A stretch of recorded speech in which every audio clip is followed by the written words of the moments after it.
get out there and shop and buy gifts, and all of us will be out there sort of going to different parties and spending time with loved ones, friends, family, obviously sort of, picking up some presents as well.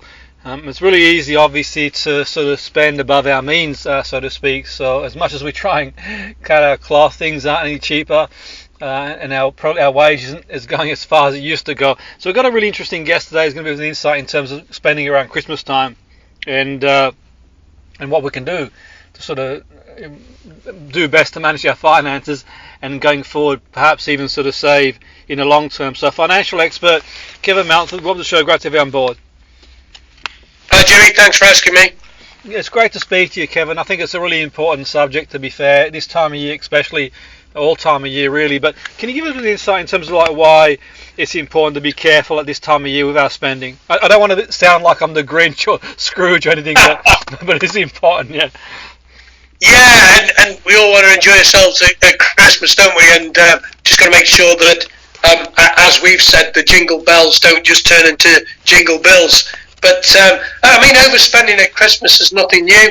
But let's face it, this year, for a lot of families, it might be the first time they've had a normal Christmas since 2019. So, 2019. So, I think from the research we carried out at Raisin, it looks like we're going to be spending somewhere between £500 and £1,000 around Christmas. Fully appreciate people's circumstances differ, but, some people are able to use their monthly income. Some people are being able to use savings, which is great, but there's still a big percentage that will go into debt, and whether it's buy now, pay later, credit cards, or etc. And we're just saying that it's important to try and control how much you spend. I think, as I say, a lot of pressure on whether it's the perfect Christmas means how you've decorated the house, or whether it's pricey gifts that you buy, because we get lured into this by social media, TV advertising. So it's just being a bit more conscientious about it and making sure that if we do go into debt, we know exactly what we need to pay back, and we've got a plan to do that as soon as we can. But unfortunately, based on our research, it's likely to take the average Brit 4 months to pay back the debt.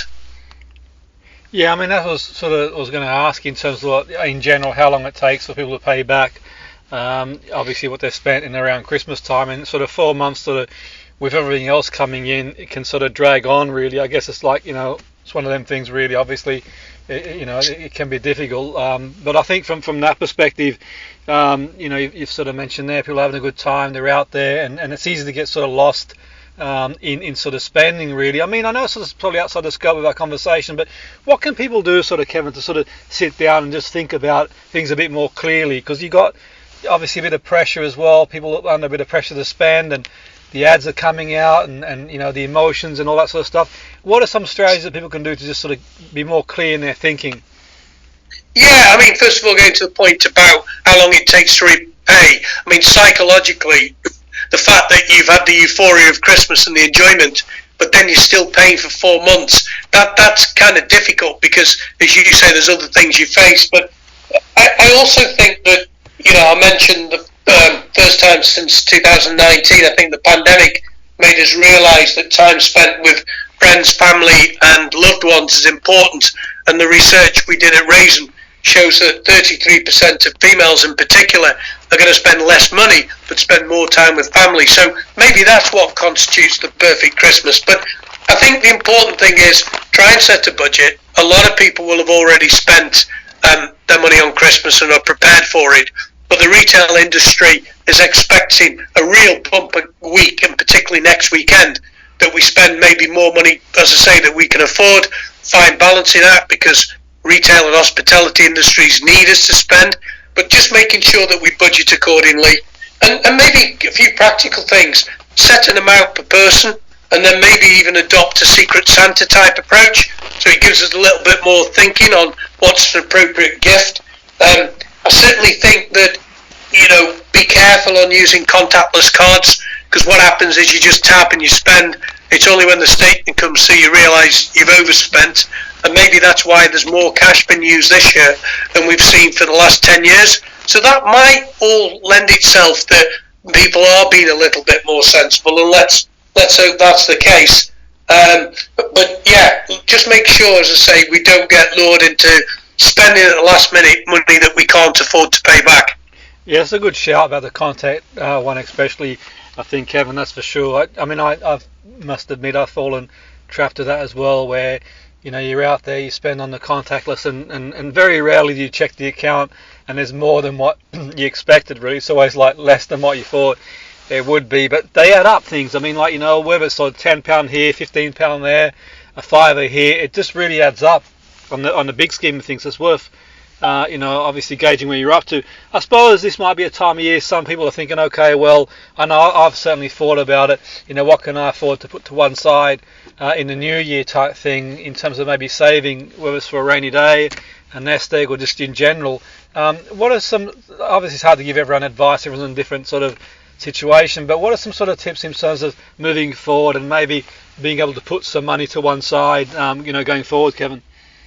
Well, I think one of the things as we get into January, everybody's talking about, new resolution, and is it a dry January that we go into? Is it a new gym that we join? Is it different things? Maybe one of the things we focus on is reassessing our financial standing, and let's do it, collectively as a household. I don't think there's a stigma talking about finances in the way that there was years gone by. I mentioned that 35% of the people we've surveyed said they're going to use savings to pay for this year. You talked about looking at your bank balance when you've used contactless. Think about how many packets of sandwiches you bought or how many coffees you bought. What we did during lockdown, because we couldn't spend it, we saved more than ever. So even if it's a couple of coffees a day, chances are that's a fiver. Say you're going into work 3-4 days a week, it's £20 a week. That will soon mount up.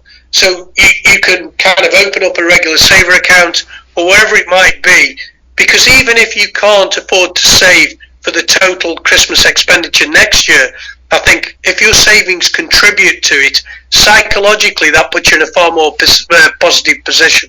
No, absolutely, and that's a good shout. And I mean, sort of the coffee analogy there, I think, Kevin's a good shout, because obviously, it depends on where you go, but generally speaking, you're not going to get much change out of £3.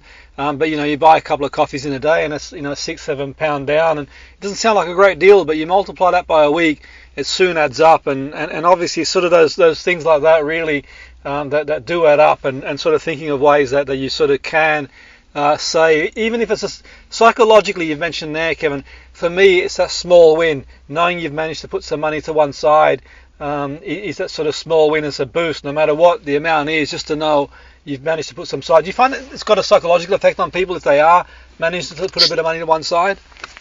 Yeah, most definitely, and I think from previous research we've carried out, lack of awareness and understanding on financial terms, hence the reason I'm saying, talk to family, talk to friends, start building up some confidence. The other thing being is, have a look at some of your outgoings. It could be, direct debits on that you've seen the things you don't need anymore. But anybody who's got savings, there'll be still a lot of people in the UK where there's money sitting in a current account paying nothing, or possibly a savings account paying next to nothing. There was never the incentive, but with savings rates of 4 or 5% now, it actually pays to shift this money around. So just don't kind of sit on your laurels, actually do something active about it, because again, I think that all helps to build up some confidence and self-belief that you can take some control. Absolutely, definitely, a bit here and a bit there, and it soon adds up, that's for sure. I mean, it's like one of them, really. I think sometimes it's more about sort of, I think for, I suppose anecdotally, I think it's more about sort of, that acceptance, really, that sort of realization from a financial perspective that, things aren't going to look after themselves. You're going to have to at some point, take control of where you're up to, and I'm sure everyone's sort of been there. We've all been there before. But in terms of the research and what you do, can you signpost people, sort of, Kevin, they want to know about your work and the research out there as well? They want to read a bit more into the research? Yeah, definitely. Our savings platform, you can access it, and it's raisin.co.uk. Absolutely, and I think it's one of them areas, Kevin, for sure, that it's easy for us to sort of bury our head in the sand and sort of hope for the best, really, when it comes to finances. But I think one thing that I've certainly taken away from our conversation, that a lot of listeners have as well, is that, just sort of kind of, being consciously aware of what's sort of coming in and out, and then sort of obviously putting a plan in place and doing something about it, really, which is sort of key. And I suppose the long and short of it is, it's sometimes it's sort of like, that short term thing. Sometimes we've got to look. We do have to look sort of a little bit more long term. The next 4 or 5 months, do I really want to be paying this much money back for the sake of a few days type thing? But just trying to get that balance. Is it about balance, do you think, Kevin? Is that a fair shout in terms of trying to get the balance? I want to have a good time, spend a bit of money, but I don't want to be overwhelmed next few months sort of paying it back. Yeah, and I think that's kind of, I think that's the kind of sentiment for everything, really, is that we get the balance right. And as I say, from a UK economic point of view, hospitality retail want us to spend money. That's fine. Most of us want to spend money. That's fine. But make sure that we budget accordingly. And we don't, as we've said from our headlines, we don't take jingle bells into jingle bills beyond what we can afford to pay back. Absolutely. It's all about cutting your cloth, so to speak. Definitely. But thanks for your time, Kevin. It's been interesting and informative. Now that listeners have found that really informative for them as well. So have a great day and a great Christmas. Thank you. And thanks for having me, Jimmy. Same to you, and same to your listeners.